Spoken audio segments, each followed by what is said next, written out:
Hi, this is ZPPS Daudgaon. Today we are starting our daily activity. One day, we have taken the challenge of 100 days, 100 structures, and today is the day 95. आज 95वा दिवस आहे. ठीक आहे. We are close to complete our challenge. आता फक्त 5 दिवस राहिलेत आपलं चॅलेंज कम्प्लीट व्हायला. आणि आज 95 जे स्ट्रक्चर आहे त्याच्यामध्ये आपण हाऊ मेनीचा उपयोग करणार आहे. बघा, how is the WH word आणि त्याचाच उपयोग करून आपण हाऊ मेनीचा वापर करून या ठिकाणी वाक्य बनवणार आहोत. बघा, याच्यामध्ये आपल्याला एखादी गोष्ट एखाद्याने किती वेळा केली त्यासाठी हाऊ मेनीचा वापर करायचा असतो. जसं याचं स्ट्रक्चर बघा, आता how many plus noun. How मेनीचा अर्थ सगळ्यात पहिल्यांदा कोण सांगतं मला? हाऊ मेनी म्हणजे किती. काय? किती. How many plus noun. बघा या ठिकाणी नाऊन आहेत बघा, बुक्स, पेन्स, मँगोज, क्वेश्चन्स. त्यानंतर हेल्पिंग वर्ब आहे. आपण या ठिकाणी सिंपल टेन्स वापरतोय म्हणून सिंपल टेन्ससाठी आपण जे हेल्पिंग वर्ब घेतले ते डू, डज प्रेझेंट टेन्ससाठी, डीड पास्ट टेन्ससाठी आणि शॉल, विल फ्युचर टेन्ससाठी. त्यानंतर आपले या ठिकाणी सब्जेक्ट्स आहेत 8, बरोबर आहे. आणि त्यानंतर या ठिकाणी V1 बघा, रीड, हॅव, ईट आणि आस्क हे 4 घेतलेले आहेत. बघा पहिलं वाक्य बघा, तू किती वेळा पुस्तक वाचतो. तू किती वेळा पुस्तक वाचतो हे वाक्य करूया आपण. हाऊ मेनी घेतलं सगळ्यात पहिल्यांदा, पुस्तकासाठी बुक्स घेतलं. आता तू आहे त्याच्यामुळे मग डू का डज घ्यायचं? डू घेतलं. हाऊ मेनी बुक्स, तू किती पुस्तके वाचले, सॉरी तू किती पुस्तके वाचतो. How many books do you read. बघा, तू किती पुस्तकं वाचतो. How many books do you read. आता याच वाक्याला आपल्याला असं म्हणायचंय की तो किती पुस्तकं वाचतो. कोण सांगतं बरं? तो किती पुस्तकं वाचतो? इकडे पाठीमागे विचारूया आपण. तो किती पुस्तकं वाचतो सांगा. How many books. books does he read? शाबास. How many books does he read. आता तुम्ही सांगा, ते किती पुस्तकं वाचतात. ते किती पुस्तकं वाचतात. सांगा दीदी तुम्ही. How many books do they read? शाबास. How many books do they read. आता याच्यामध्ये आपण बघितलं, आता आपल्याला याचा पास्ट टेन्स घ्यायचा आहे.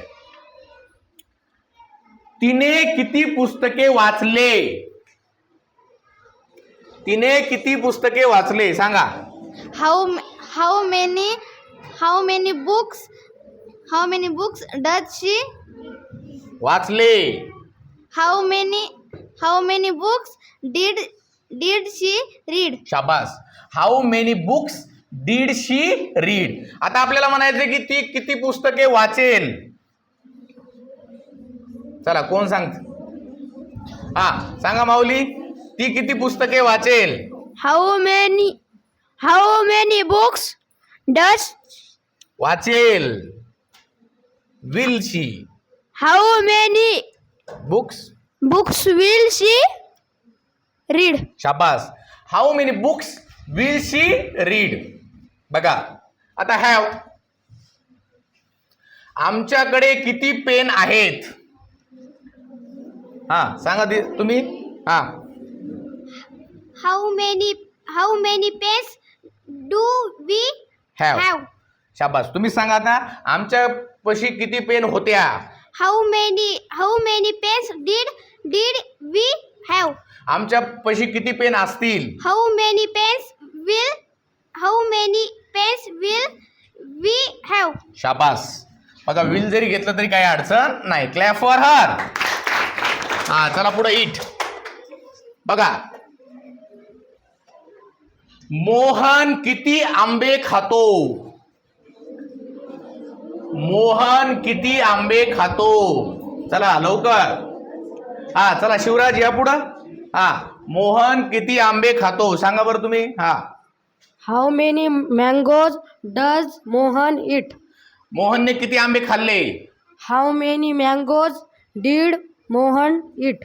मोहन किती आंबे खाईल. How many mangoes will Mohan eat. Very good. Clap for him. चला पुढे आस्क. आता घेऊया आपण. तू किती प्रश्न विचारतो. तू किती प्रश्न विचारतो. चला लवकर. हा, तू किती प्रश्न विचारतो सांगा. हा, how many questions do you ask. तू किती प्रश्न विचारले. How many questions did you ask. Ask. हा, तू किती प्रश्न विचारशील. How many questions will you ask. Very good. Clap for her. बघा या ठिकाणी आता व्हर्ब आपण वेगवेगळे वाढवू शकतो. या ठिकाणी नाउन्स वेगवेगळे वाढवू शकतो. आणि या ठिकाणी हे जे सब्जेक्ट आहेत ते तर 8 आहेतच. अशा पद्धतीने आपण जास्तीत जास्त वाक्यांचा सराव करू शकतो. So you should make 30 sentences using this structure. This is homework for all of you. Thank you so much for watching our video. Thank you.